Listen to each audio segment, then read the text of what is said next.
Good morning. Today we will study the rise of a small kingdom in South India. The medieval era of 500 years, 700 to 1200 CE, saw some important development in southern India.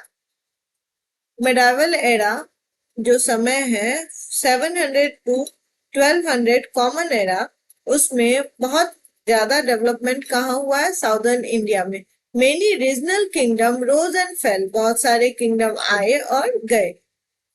Ashoka's edict mentioned three main kingdoms of Cholas, Pandyas and Cheras. Ashoka के order में तीन main kingdom south India का वर्णन किया हुआ है. वो कौन है? चोलास, पांड्यास और चेरास. या ये क्वेश्चन पेपर में आ सकता है कि अशोका के एडिक्ट में कौन सा किंगडम के बारे में बताया गया है? चोला, पांड्या और चेरा. In the later period, the kingdoms of Chalukya and Pallavas rose in the area of present Karnataka, Andhra Pradesh and Tamil Nadu. Chalukyas कहाँ है? चालुक्यास है कर्नाटक में. पल्लवास कहाँ है? आंध्र प्रदेश और तमिलनाडु में. The Rashtrakutas ruled over the northern part of Deccan. Rashtrakuta ने कहाँ रूल किया? Northern part of Deccan. ये जो पूरा एरिया है ये क्या है? डेक्कन का एरिया है. इसका नॉर्दर्न पार्ट क्या हो गया? जहां पे राजपूत राज करते थे, ये राजपूत का एरिया है. Let us study about Cholas and Pandyas in detail now. Cholas. In class 6 we have studied about Chalukyas. Chalukyas कहाँ थे? कर्नाटक में, अभी भी हमने पढ़ा. And Pallavas, Andhra Pradesh and Tamil Nadu. The beginning of the medieval period saw the expansion and rise of the Chola umpire. Medieval period के beginning में ही चोला umpire के राइज और एक्सपेंशन को देखा गया है. They defeated the Pallavas king and other rulers, other local rulers.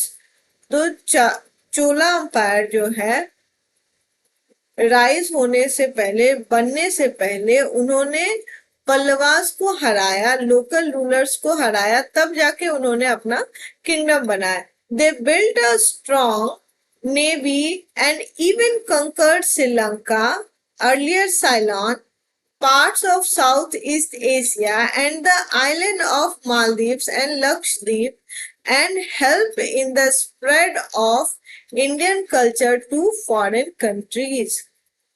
Chola umpire ने strong navy बनाया और किसको किसको हराया? श्रीलंका को, साउथ ईस्ट एशिया को, आइलैंड्स ऑफ मालदीव, लक्षद्वीप और इंडियन कल्चर को फॉरेन कंट्रीज में भी फैलाया. उन्होंने, चोलास ने स्ट्रॉन्ग नेवी बनाया. क्यों स्ट्रॉन्ग नेवी बनाया? चोलास यहाँ पे है. चोलास को अगर श्रीलंका को जीतना है, मालदीव्स को जीतना है, मालदीव्स इधर है, मालदीव्स को जीतना है, लक्षद्वीप को जीतना है, या साउथ ईस्ट एशिया में अदर कंट्रीज को जीतना है, तो उनको सी में स्ट्रॉन्ग रहना पड़ेगा. इसीलिए सी के लिए तो नेवी होता है. नेवी पे स्ट्रॉन्ग पकड़ बनाया और उन्होंने श्रीलंका को भी जीता, जिसको साइलन कहते हैं, आइलैंड्स ऑफ लक्षद्वीप और मालदीव्स को भी जीता.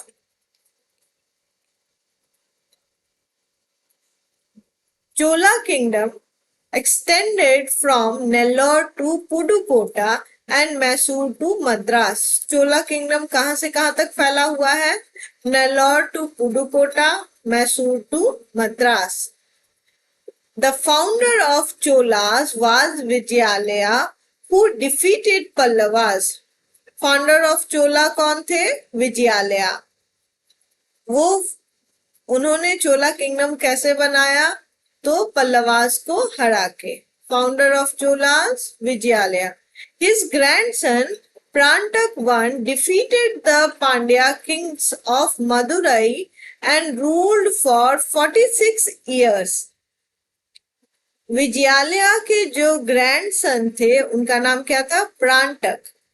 प्रांटक वन। विजयालया के ग्रैंडसन का नाम क्या था? प्रांटक one.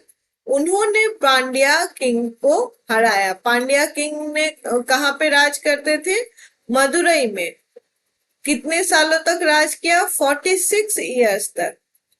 The Chola Empire rose as the supreme power under the greatest Chola king, Raja Raja I, 1012 to 44 C। Raja Raja one के कार्यकाल में चोला किंगडम सबसे पावरफुल था।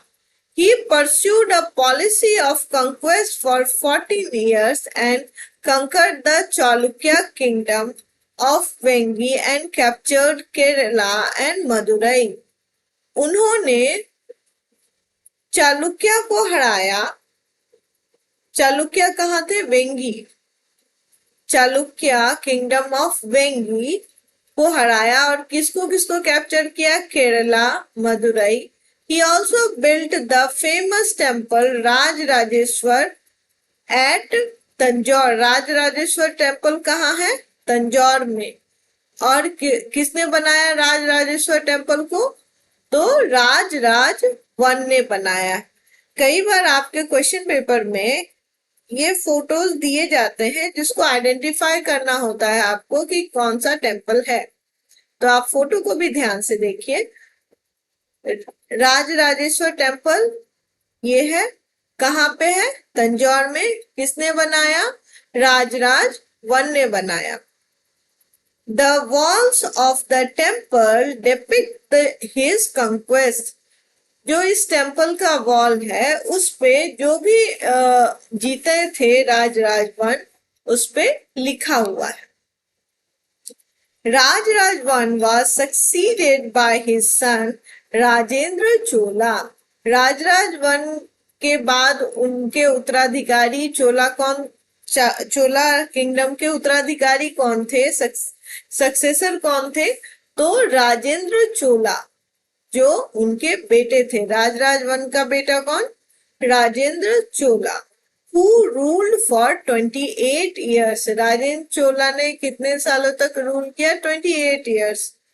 He expanded his territories over Andaman, Nicobar, Sumatra, Malay and Peru। तो राजेंद्र चोला ने अपने territory को अंडमान निकोबार में, सुमात्रा, मलय और पेरू में फैलाया। He defeated the Pal king Mahipal of Bihar and Bengal. Rajendra Chola ने किसको हराया? महिपाल को। जो पाल किंग थे महिपाल को, उनको हराया। महिपाल कहाँ पे थे? बिहार और बंगाल में पाल किंगडम में थे। He took the title of Gangai Kodai, victor of Ganga. Rajendra Chola ने कौन सा टाइटल ग्रहण किया? गंगाई कोडाई। क्यों ये टाइटल को उन्होंने अपने आप को दिया?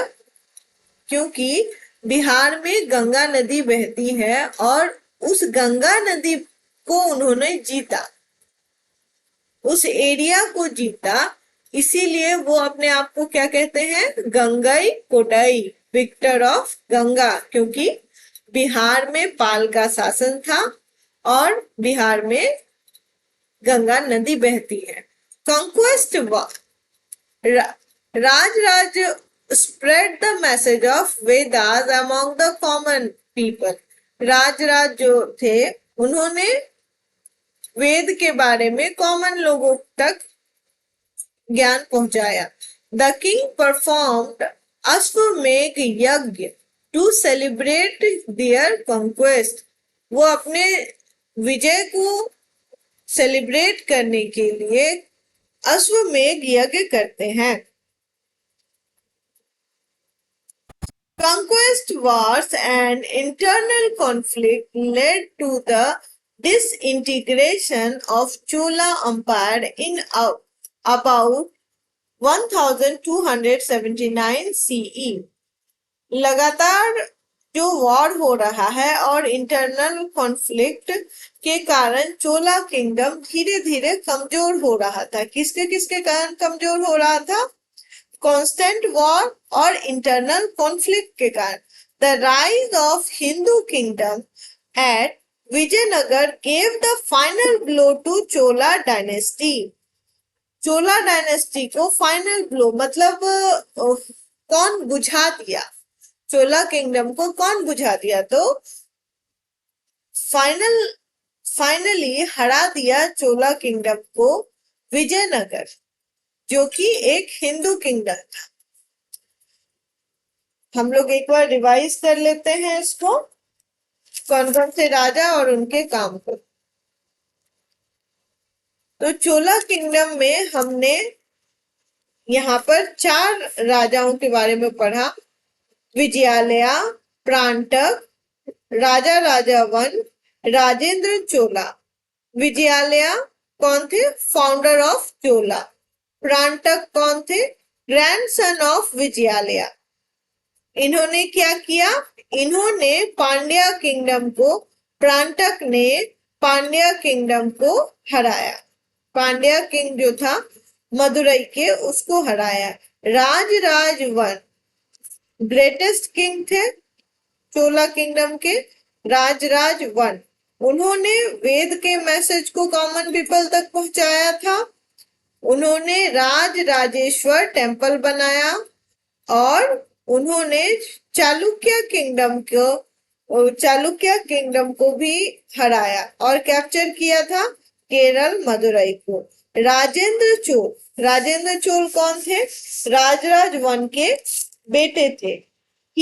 और Rajendra Chola extended territory over Andaman and Nicobar island, Sumatra, मलई, Peru. Rajendra Chola defeated Pala king Mahipal of Bihar and Bengal and took the title of Gangai Kodai. उन्होंने गंगई कोडाई, विक्टर ऑफ गंगा का टाइटल लिया। अब हम लोग पढ़ेंगे the Pandyas. The kingdom of Pandya was established in 7th century CE. They ruled over Madurai, Tirunelveli and part of Travancore. Pandya कहाँ पे rule करते थे? Madurai, Tirunelveli and Travancore.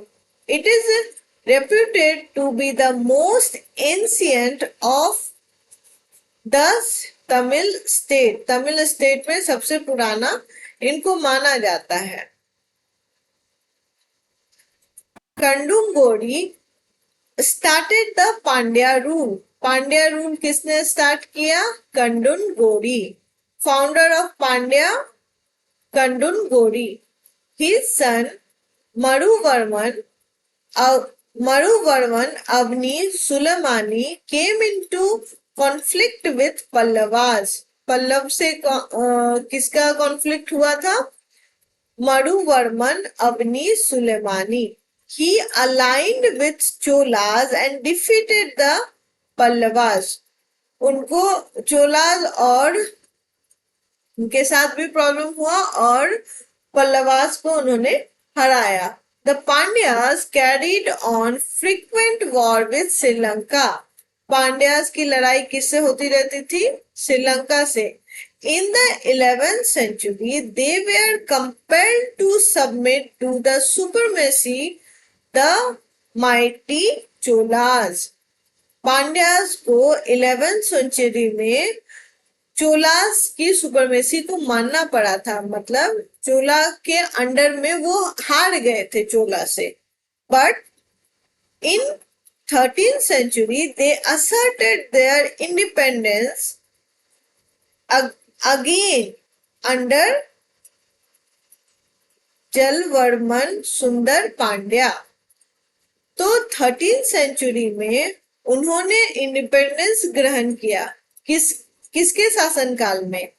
जलवर्मन सुंदर Pandya, who ruled from 1251 to 1272. Gradually, the Pandyas become the leading power in the south. अब वो 13th century में क्या हुआ, चोला से इंडिपेंडेंट हो गए और अब वो लीडिंग पावर बन रहे थे साउथ के। Unfortunately, a civil war broke out among a number of contenders to the throne, which sealed the fate of this kingdom. Civil war शुरू हो गया। किसके लिए? सिंहासन पे कौन बैठेगा, सिंहासन पे कौन बैठेगा, राजा कौन बनेगा, इसके लिए बहुत लड़ाइयां होने लग गई, जिसके कारण ये तय हो गया कि अब तो किंगडम गया। The Muslim invader plundered and looted the kingdom and made it weak. Internal तो प्रॉब्लम चल ही रहा था, मुस्लिम इन्वेडर आए, उन्होंने लूट भी लिया, तो इससे और भी किंगडम कमजोर हो गया। इन 16th century, the Pandya kingdom was absorbed in the kingdom of Vijayanagar. 16th century में पांड्या किंगडम को कौन हरा दिया? विजयनगर। चोला को भी हरा दिया था विजयनगर। फाइनल ब्लो कौन दिया था चोला को? विजयनगर। और पांड्या को भी फाइनली किसने हराया? तो विजयनगर ने हराया। एक बार हम लोग पांड्या को जितने किंग्स हैं उसको फिर से एक बार पढ़ लेते हैं, रिवीजन करते चलते हैं तो याद रहेगा। पांड्यास में हमने यहाँ पर 3 किंग्स के बारे में पढ़ा है, कंडुनगोरी, मरुवर्मन अवनी सुलामानी और जलवर्मन सुंदर पांड्या। 3 के बारे में पढ़ा है। कंडुनगोरी क्या है? Founder of Pandya. कंडुनगोरी क्या है? Founder of Pandya. और मरुवर्मन अवनी सुलेमानी डिफीटेड पल्लवास। इसके समय में मरुवर्मन अवनी सुलेमानी के समय में इन्होंने पल्लवा को हराया था। जलवर्मन सुंदरा पांड्या, इसके गाइडेंस में जो चोला से हार चुका था पांड्या, वो अब 13th सेंचुरी में दोबारा से इंडिपेंडेंट हो गया और स्ट्रांग बना था। इसके बाद सिविल वॉर हुआ और मुस्लिम इन्वेडर आए और 2 प्रॉब्लम तो पहले से था और विजयनगर जो ज्यादा पावरफुल आया तो पांड्या को अपने अंदर एब्जॉर्ब कर लिया। अब पढ़ेंगे हम लोग governance in south India. Administration. The king was the head of state. जो पूरा किंगडम था उसको क्या कहते थे? स्टेट कहते थे। जैसे अभी इंडिया है, इंडिया को हम लोग कंट्री कहते हैं, लेकिन वो अपने पूरे किंगडम को क्या कहते थे? स्टेट कहते थे। और उसका हेड कौन होता था? किंग होता था। His office was hereditary।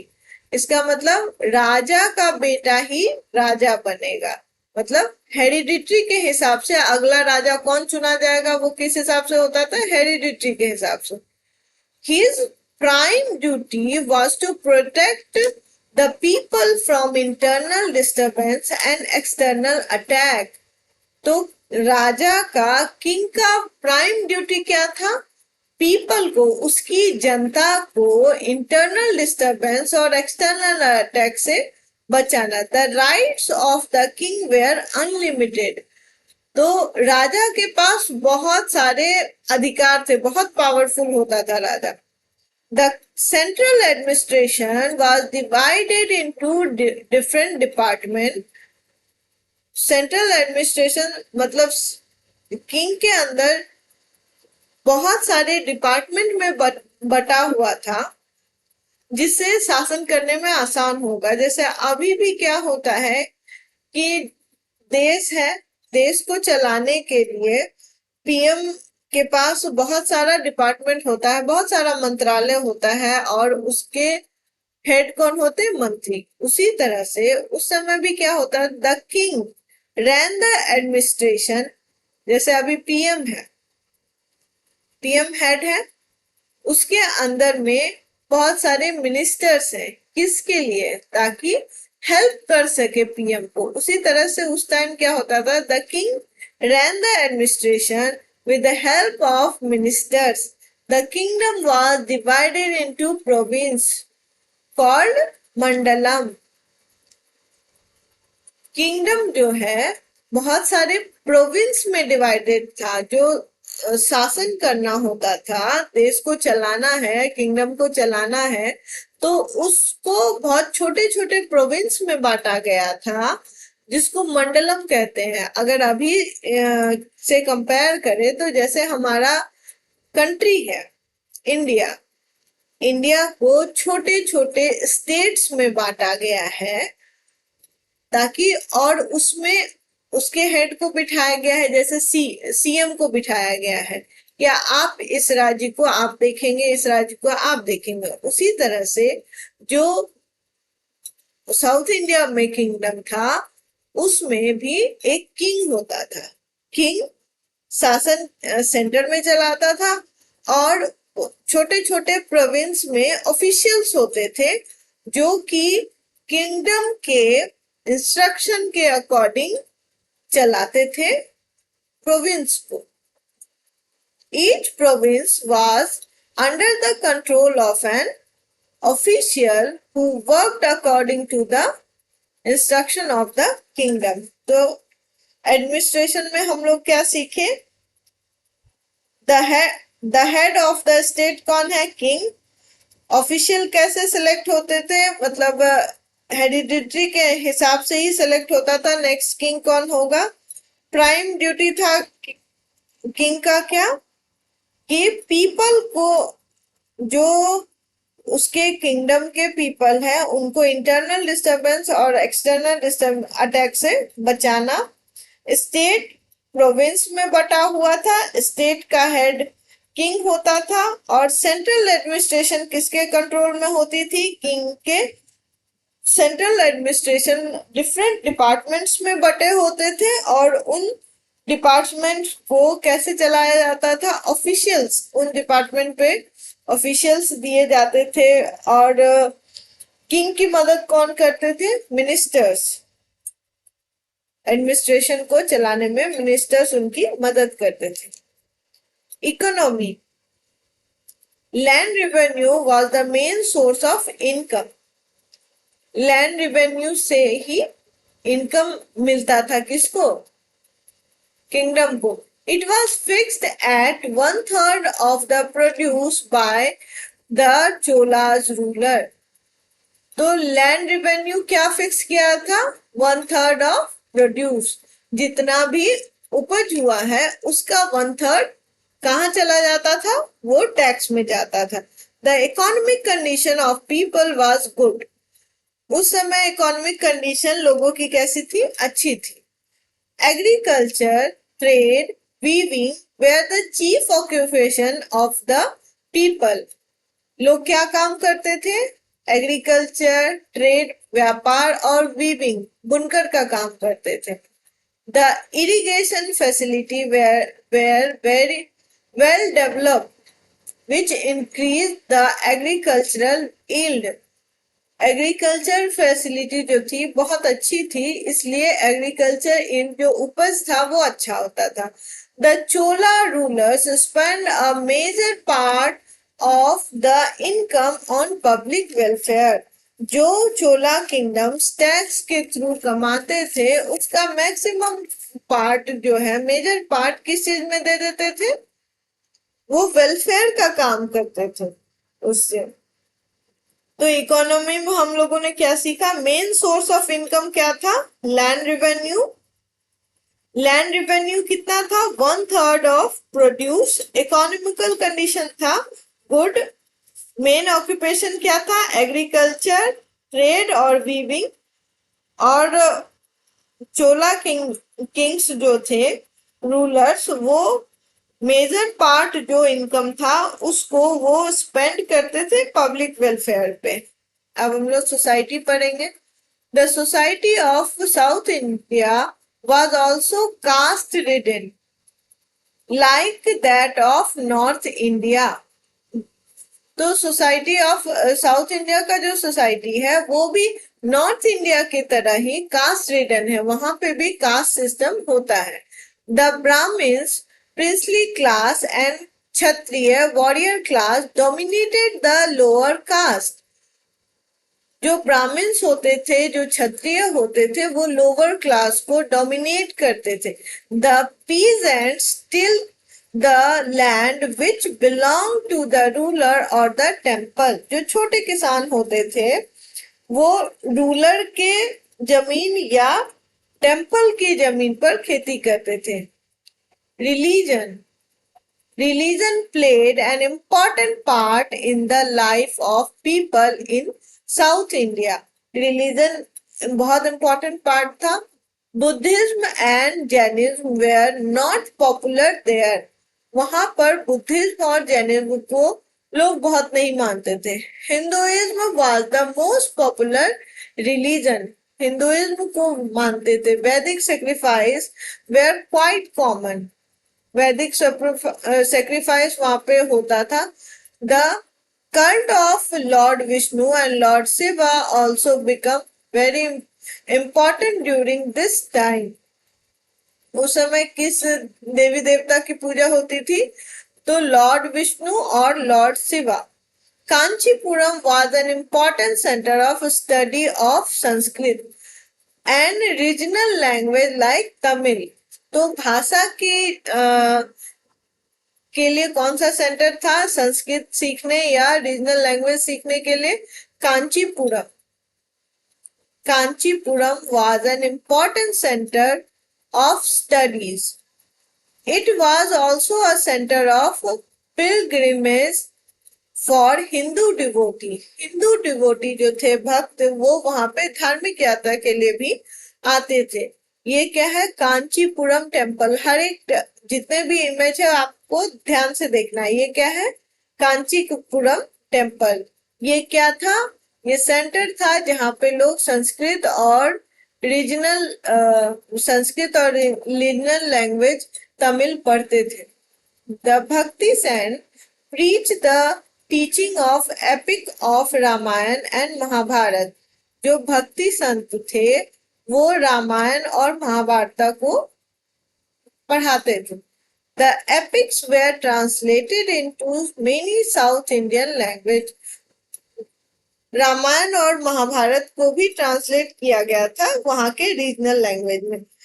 Many great literary work like Silappadikaram and Manimekalai जो Tamil were written during this period. दो बुक शिलापदिकरम और मनी में कलई जो तमिल में लिखा गया, इसी टाइम लिखा गया था। एजुकेशन, तो इसमें रिलीजन में क्या पढ़ा हमने? बुद्धिज्म जैनिज्म को नहीं मानते थे, वो हिंदुइज्म को मानते थे। वैदिक सेक्रीफाइस होता था। लॉर्ड विष्णु और शिवा को मानते थे। कांचीपुरम जो है centre of learning language like Sanskrit and Tamil. Education, the temples of South India were not only the place of worship but also important center of culture, administration and education। Temple में सिर्फ पूजा नहीं होती थी, वो इम्पोर्टेंट सेंटर था culture का, administration का, एजुकेशन का। Each temple had an attached math. हर एक टेम्पल में एक मठ होता था। Which provide free education, boarding, lodging to the students. जो ये मठ था, मठ में स्टूडेंट्स को फ्री एजुकेशन और रहने खाने की सुविधा मिलती थी। Some temples emerged as leading cultural center where fair, contest and other cultural activities were organized. तो बहुत सारे टेम्पल थे जिसमें मेला, कॉन्टेस्ट, प्रतियोगिता और कल्चरल एक्टिविटीज होती थी, वहां पे कराई जाती थी। The Sanskrit contribute as the language of scholar, Sanskrit को लैंग्वेज ऑफ स्कॉलर कहा जाता था। तमिल, कन्नड़ा, तेलुगु ऑल्सो प्रोग्रेस्ड, इस समय तमिल, कन्नड़ा, तेलुगु ये भी प्रोग्रेस हो रहा था। The famous saint and philosopher of this period, इस समय के फेमस सेंट कौन थे? शंकराचार्य। फिलोसफर कौन थे? रामानुज। फेमस सेंट कौन थे? शंकराचार्य। और फिलोसफर कौन थे? रामानुज। आर्ट एंड आर्किटेक्चर, ये एजुकेशन में हमने पहले क्या पढ़ लिया उसको एक बार देख लेते हैं। हमने पढ़ा कि टेम्पल सिर्फ पूजा करने की जगह नहीं है, वहां पढ़ाई होती थी। पढ़ाई करने के लिए मठ था, मठ में एजुकेशन फ्री था, रहने खाने की सुविधा स्टूडेंट्स के लिए थी। संस्कृत को स्कॉलर का लैंग्वेज कहते थे और अदर लैंग्वेज भी तमिल, कन्नड़ा, तेलुगु ये फेमस हो रहा था, मतलब प्रोग्रेस कर रहा था।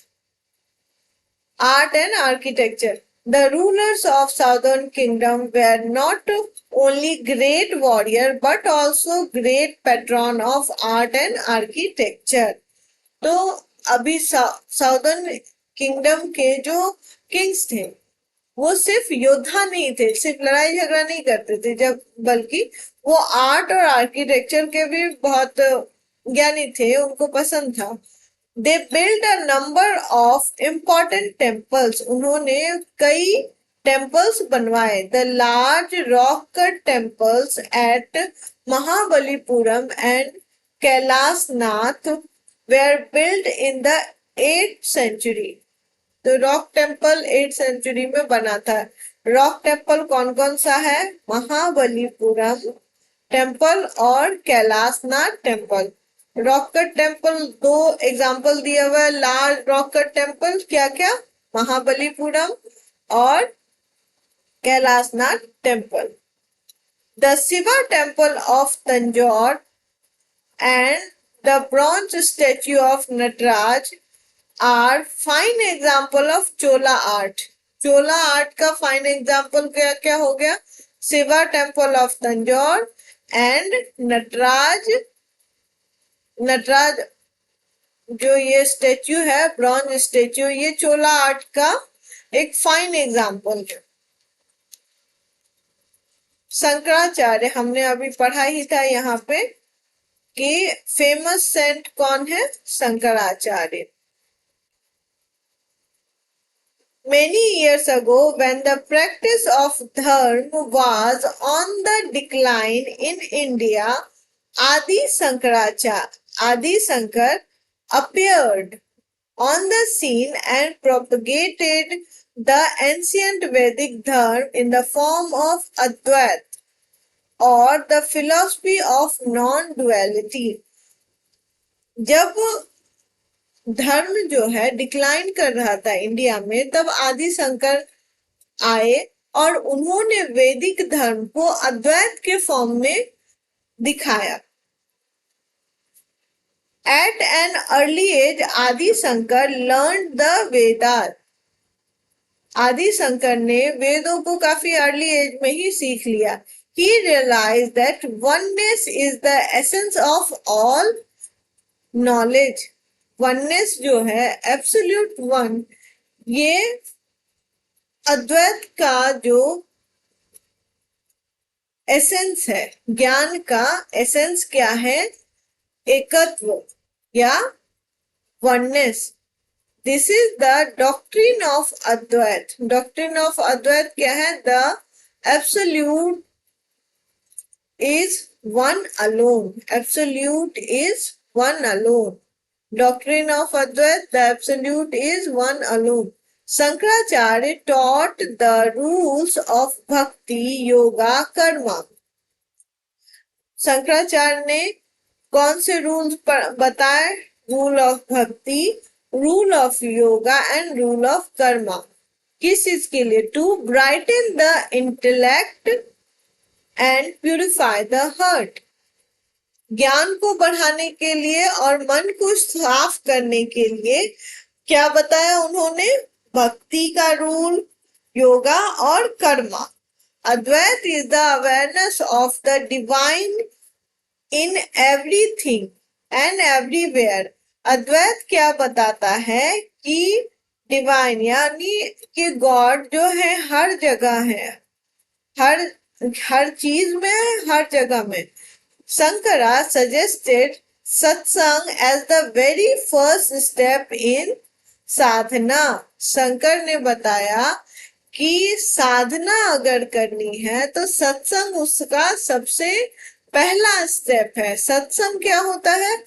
सत्संग means company of wise and good people.